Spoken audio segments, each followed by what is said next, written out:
and why we have such a large British consulate right here in Boston. Having determined that Boston was going to be our partner, we set about developing that relationship. And some of you may have heard of the Cambridge MIT Institute. This was the brainchild of Gordon Brown. He put UK taxpayers' money behind creating an institute that would get the best of MIT, its entrepreneurial professors, its technology licensing, and expose Cambridge, England to that. And this is where we started those great links between the two Cambridges again. It was established in 2000, and through most of this decade, it sought to expose to each other the practices of MIT to help Cambridge in England. Ultimately, it went much further. You couldn't keep the other British universities out when they discovered quite what Cambridge, England was going to learn. One particular access was the development of Praxis. This was an organization that was providing for the training of knowledge transfer for the British side. And since 2002, over 1,200 people in the UK have been trained in the magical arts from MIT about that tech transfer. And this is making a huge difference to the British economy, and we're very grateful for all the work that's gone into that. A key player in this was MIT's licensing office director, Lita Nelson, and those sitting next to her, I didn't mention that we were going to have a picture of her. Sorry, Lita.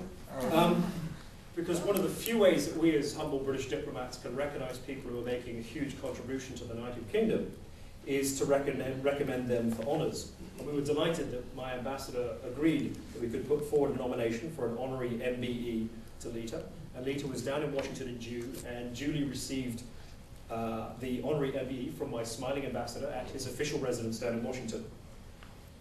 Explaining this to the ambassador gave us a great opportunity to explain to him what it was that was so important about us being here in Boston, why he had a consul general here, what it was we were delivering, and why MIT was so important.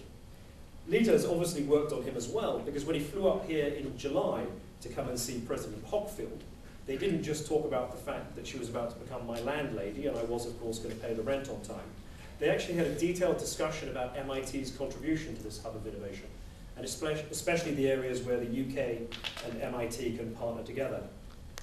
As I said, after Cambridge MIT Institute, it's a much broader relationship, and we talk about the strategic UK-MIT relationship because it is a much deeper and more significant relationship going forward.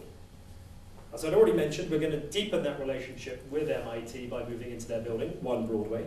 And once we've successfully moved in and have doors on the hinges and glass in the windows, we'll be delighted to have you over at 1 Broadway. Embedded there, we have a 3-person science and innovation team. I've already introduced Jackie and Laura. We also have a 12-person trade and investment team. And what's special about Boston's commercial team, its trade and investment team, is they work hand in glove with our science and innovation team and are really focused on the high-end R&D and innovation that comes out of this hub. The fact that UK Trade and Investment has repeatedly strengthened that team for hard-headed business reasons just demonstrates that what you have going on here really is world-class and very important to people. We also look for corporate partners, and no one has been a better corporate partner to us here than Cambridge Consultants. And it's not just because they have a British base, but it's what they're actually doing here under Pam's leadership in this hub of innovation really is remarkable. So we're delighted to be partnering with Cambridge Consultants. We look forward to working with other companies in this area as well. We just recently had Microsoft's CEO was in town. Microsoft is putting a huge bet into being here in the hub of innovation. UK's British Telecoms is here as well. But there really will be something special about going forward with Cambridge Consultants. We've been trying to keep this fairly quiet and just discreetly, and then some local newspaper picked up on this. Obviously, it was a quiet news day. They were analysing what was going on, and they discovered that the British, and to an extent the Swiss consulates, were very active, not doing your traditional consulate work. This is not your father's or your grandfather's consulate. We don't do much of that. We really are focused on the science and technology and the commercial opportunities that come out of this. We were honoured that they should write about this, and they went into some depth about the British ambassadors coming up to visit. This, in fact, came out on the 21st of September. I remember that because it was the day that we had President Hockfield over to the office. And even though I explained this was pure accident that had come up that day, she didn't believe a word of it and thought it was British understatement. The key thing is, lots of people have picked up on this now and realised what it is that the Brits are in town to do and how important a partner for us MIT indeed is. Now, just focusing briefly on my science and innovation team and shifting to what it is we're going to do going forwards. We have three big areas in our Venn diagram that we're focused on. And this reflects the demand from our customers in Washington, in London, but also the opportunities that we see right outside of our door in Kendall Square. First, there's a massive appetite for innovation. Not only the practice of innovation, which we see going on and which all of you are involved in, but also the policies. What is it that governments can do that help innovation, that spark it, that remove the barriers?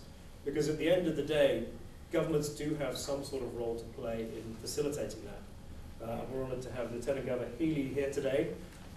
Governors and administrations and British regimes that actually set up the system that enables innovation is very important. And I commend Massachusetts political leadership for having created the space for this hub to take off. Increasingly, we find ourselves looking at climate, clean tech, and energy. And we're delighted to be working with MIT because there really is a huge energy initiative over there that most of you will probably know about. As a government, we're very concerned about climate change. We're now into the last 45 days before the Copenhagen summit. There's much we'll be doing on the policy side. But to be honest, a lot of the answers and a lot of the mediation techniques will actually come out of innovation. We're going to have to innovate ourselves out of this particular climate change, as well as capping and trading our carbon emissions. And so yet again, there's a great role for Boston as an area and this consulate to play with the likes of our colleagues like Nick Darbeloff over there. There's much we can do in this clean tech area, and there's also good business to be done. Thirdly, life sciences. No surprise with the extent of the biotech cluster right here in Boston. One of the reasons we've stayed right there in Kendall Square is we're so close to it all. Our ministers love looking out of the window and seeing Genzyme right across. It's gorgeous new building. There's nothing that quite captures the hub of innovation and tech cluster like that. In fact, so big is the biotech cluster here that recently on the British side, we've pulled together a golden triangle of Oxford, Cambridge and London, just so we can have a big enough British supercluster to match the biotech cluster here. Which they did, and we actually got Oxford, Cambridge and London working together, which is a feat of diplomatic effort. But they came over and they managed to sign the same MOU with the Mass Biotech Council. Once we'd achieved that, it's now up to them to work out what they want to do. We've created the framework for them.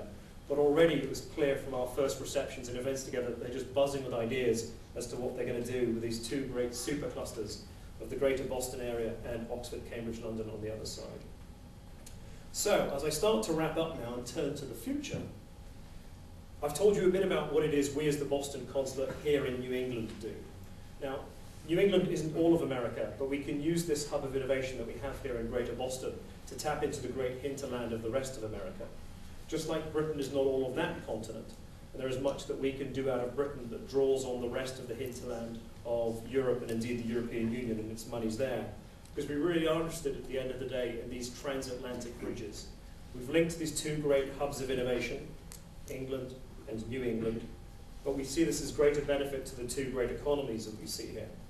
So whether you're a British company or institution here in America, or an American company or institution interested in Britain, or indeed of any nationality involved with this, but interested in innovation in those sorts of guidelines, then we would like to collaborate with you going forwards.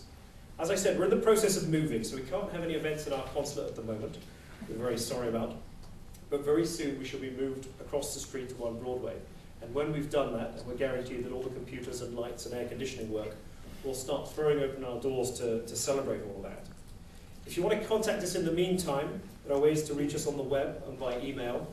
We are also tweeting this event. I'm leaving that to my science team. I tweet myself. I think my staff have told me that it makes me the chief twit, which I think they use with the greatest of respect. So there are various ways of reaching us in the next month while we actually move offices. But once we've moved offices, we'd be delighted to have you at 1 Broadway. And I'm happy to wrap up there and either take questions or step down. I'll take questions. Does anybody have any questions? A few questions? I may have stunned them.